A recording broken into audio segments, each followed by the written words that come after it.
real life in the studio. I don't think there's anything greater than We don't plug in. We chicken just eat. supremes. Philly cheesesteak and rock and roll.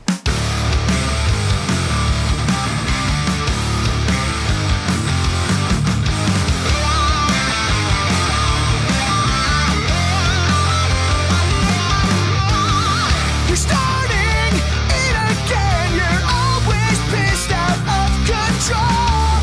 I will be right here with you, but this sure seems to take its toll. The last thing I would ever want is for karma to catch up with you. Step back, say what you lack, and reflect on the things that you thought you knew.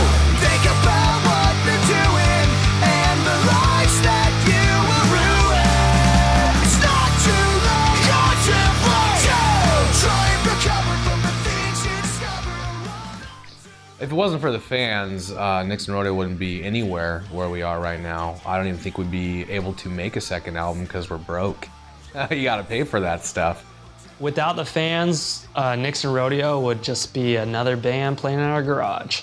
Basically, the fans are what allow the band to be what we are, because we're able to sell so many tickets because our fans are so rabid and they're so passionate about the Nixon Rodeo.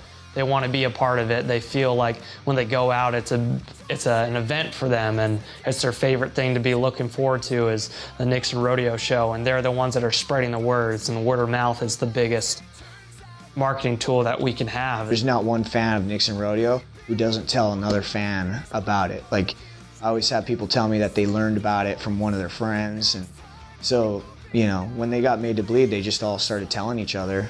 So it was huge success for us. It was like everything we worked for. You know, we were so in debt because doing all this stuff, and overnight they took care of business for us. Our fans just made sure that Made to Bleed was a success.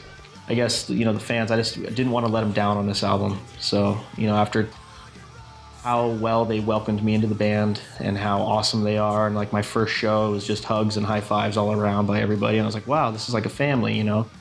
And so I was just thinking during recording and writing, I was like, I gotta give them the heaviest, most badass guitar I can come up with, so.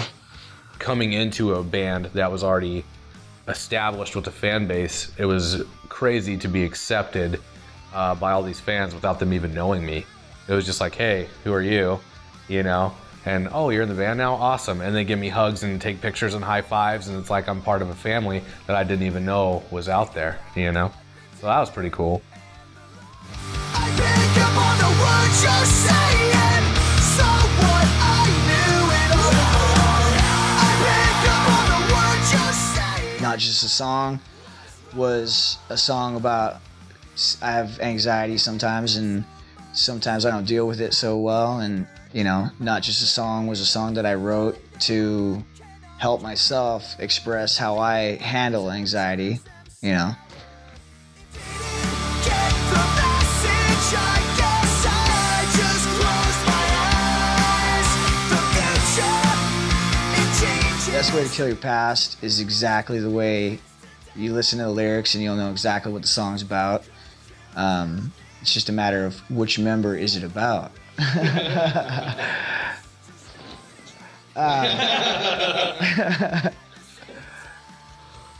Best Way to Kill Your Past was a song written for Josh, who was going through a really trying time in his relationship and his marriage as they were getting a divorce. And so it was a really emotional song. We were watching him go through a really hard time in his life, one of the hardest times he's probably ever had to go through, and just watching him and trying to support him and writing a song for him of like, hey, you're gonna be okay after this. Get rid of all the garbage from your past and move forward. Yeah, the lyrics pretty much speak for themselves. So listen to the lyrics, and that's pretty much that. That was pretty hardcore time, so we just wanted to write a heavy, just ugly song and just bust it out.